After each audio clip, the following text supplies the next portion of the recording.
Hello everyone. मैं आपको NCERT books का सॉल्यूशन प्रोवाइड करवा रहा हूं और ये एक नई सीरीज शुरू की है। मैं 9 टू 12 की मैथ्स का एनसीईआरटी का सारा सॉल्यूशन आपको प्रोवाइड करवाने का प्रयत्न करूंगा, कोशिश करूंगा। तो आप हमारे चैनल के साथ जुड़े रहिएगा और हमारा चैनल ज़रूर सब्सक्राइब कर लीजिएगा ताकि आपको पूरा सॉल्यूशन प्रोवाइड हो सके।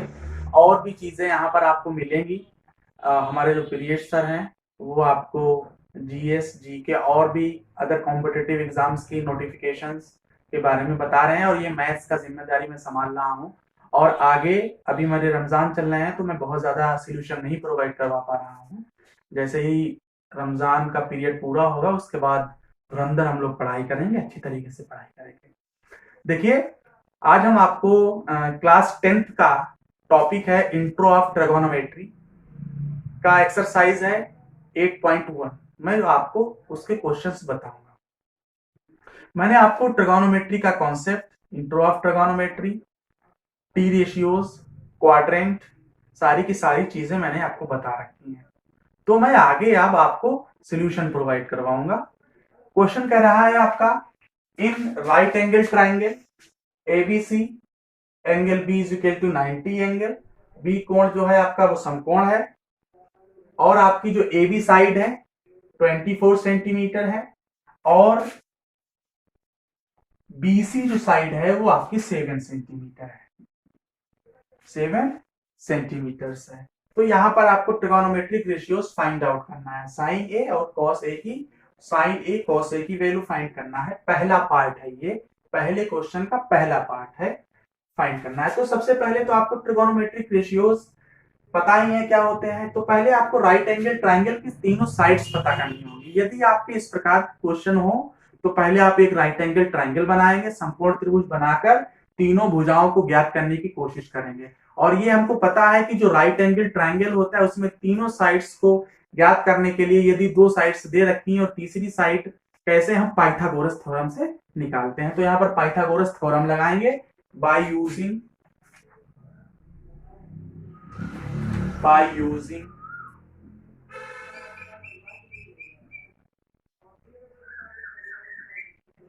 Pythagoras theorem. ठीक है ना। पाइथागोरस थ्योरम हमको पता है क्या होता है, ए सी का square is equal to A B का स्क्वायर प्लस बी सी का स्क्वायर। ए सी का square is equal to A B का स्क्वायर प्लस बी सी का स्क्वायर। ए सी की वैल्यू हमको फाइंड आउट करना है। ए सी आपका क्या है, कर्ण है, हाइपोटीनस है। ए बी आपका बेस है और बी सी आपका परपेंडिकुलर है। किस एंगल के करस्पॉन्डिंग, ए एंगल के करस्पॉन्डिंग। ये आपका परपेंडिकुलर है, ये आपका बेस है और ये आपका राइट एंगल, वो सॉरी हाइपोटेन्यूस है। तो ए बी की वैल्यू कितनी है 24, तो इसका भी वैल्यू का वर्ग हो जाएगा और बीसी की वैल्यू का भी होल ऑफ स्क्वायर हो जाएगा। और हमको पता है 24 का होल ऑफ स्क्वायर कितना होता है 576 होता है और 7 का होता है 49। ये हो जाएगा आपका 9 9 6 15 7 4 11 12 625। तो AC की जो वैल्यू होगी वो अंडर रूट 625 और जो AC का मान होगा वो 25 होगा। ये स्क्वायर रूट किसका है, ये वर्गमूल है 625, जो वर्गमूल है वो आपका 25 का वर्गमूल है। तो ये आपका AC जो साइड आएगी वो आपकी 25 आएगी। ठीक है ना। अब हम आपको साइन ए और कॉस ए निकाल कर दिखाएंगे। साइन ए पहले निकालेंगे, साइन ए। देखिए साइन ए क्या होता है, देखिए एक इसमें से मैं बताऊंगा, दो पार्ट्स हैं, साइन ए अथवा कॉस ए। मैं साइन ए बताऊंगा और दूसरा पार्ट जो है इसमें वो साइन सी और कॉस सी है। और इसमें से मैं एक क्वेश्चन आपको बताऊंगा और दूसरा वाला आप इसी के बिहाफ पर कर लेंगे। तो पहला क्वेश्चन आपका कंप्लीट हो जाएगा। तो साइन ए क्या है, ये साइन ए ट्रिगोनोमेट्रिक रेशियो, ए आपका जो ट्रिगोनोमेट्रिक ए एंगल है इसके करस्पॉन्डिंग आपको साइन ट्रिगोनोमेट्रिक रेशियोज निकालना है, साइन ए निकालना है। तो साइन ए होता है लंब बटे कर्ण, परपेंडिकुलर अपॉन हाइपोटेनियस। ए के करस्पॉन्डिंग परपेंडिकुलर है बीसी और कर्ण हाइपोटेनियस है आपका एसी, बीसी अपॉन एसी। ये हो जाएगा आपका 7/25। ठीक है ना। अब अगर आपसे पूछे कि आप साइन सी इसका निकाल के दिखाइए, ये तो अभी ए के करस्पॉन्डिंग आपने साइन ए निकाला है। अब एंगल सी के करस्पॉन्डिंग अगर आपसे निकलवाए तो यहां पर बच्चे क्या हो जाते हैं, थोड़ा सा कंफ्यूज्ड हो जाते हैं, उनमें कंफ्यूजन आ जाता है। तो कैसे इनको अब सी के करस्पॉन्डिंग आपको साइन सी निकालना है, सी के करस्पॉन्डिंग आपको ट्रिगोनोमेट्रिक रेशियोज ऑफ साइन निकालना है।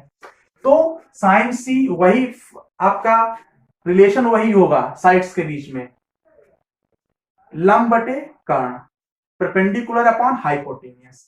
लेकिन इस एंगल के लिए इसके सामने की जो साइड होगी वो परपेंडिकुलर का काम करेगी, और 90 का सामने आपका हाइपोटेनियस होता है और बचा हुआ आपका क्या होगा, आधार बेस होगा। ठीक है ना। उसी कॉन्सेप्ट से ये आपका एंगल था, तो इसके सामने की भुजा क्या थी, लंब थी, परपेंडिकुलर थी। 90 के सामने की भुजा आपका कर्ण था, हाइपोटेनियस था, और बची हुई भुजा आपका आधार था। ठीक है ना। उसी तरीके से साइन सी निकालना है।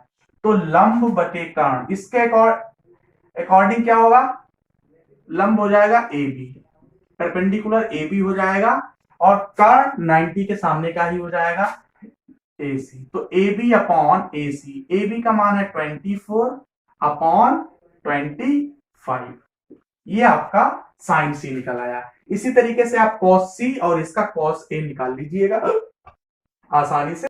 एक्सरसाइज 8.1 का मैं आपको दूसरा क्वेश्चन बताऊंगा।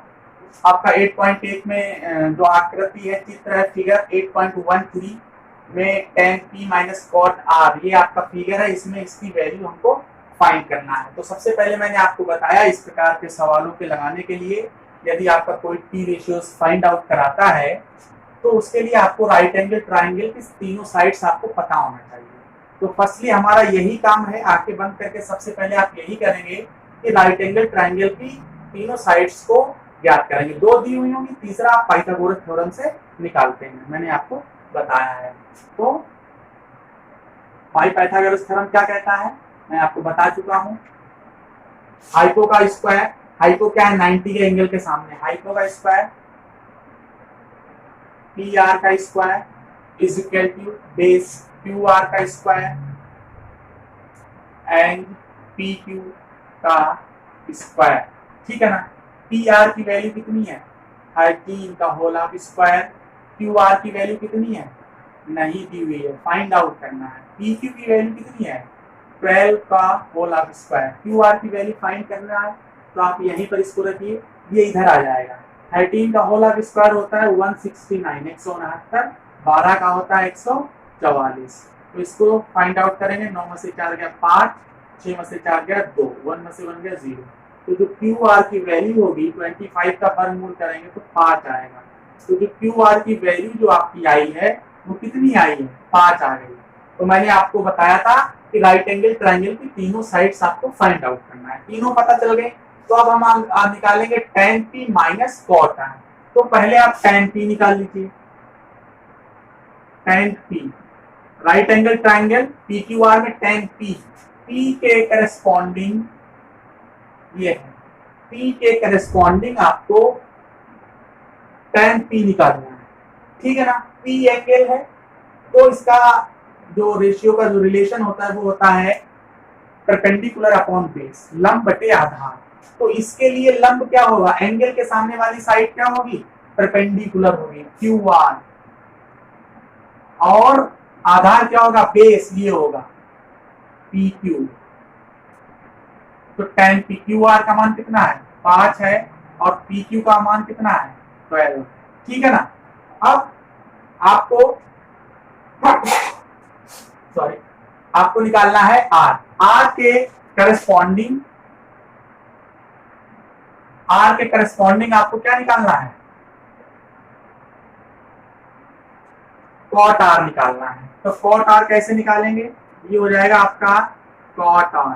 तो R होता है, cot होता है आधार बटे लंब। ठीक है ना, base upon perpendicular.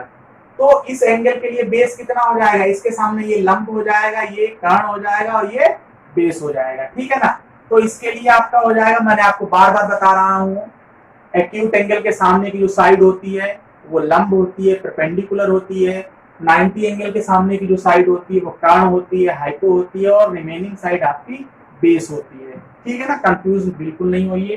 Cot R, are के करस्पॉन्डिंग आपको कॉट निकालना है। तो आर का आधार बटे लंब, आधार कितना है, क्यू आर है इसके लिए, और इसके लिए परपेंडिकुलर लंब कितना है, पी क्यू है।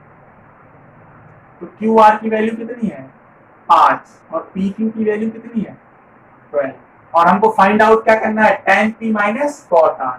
तो tan p minus cot R, इसकी वैल्यू रख दीजिएगा 5/12 माइनस का 5/12 कैंसिल आउट हो जाएगा, और इसका मान कितना आएगा, 0 आएगा, शून्य आएगा। ठीक है ना, ये आपका दूसरे क्वेश्चन का सॉल्यूशन हो गया। ओके।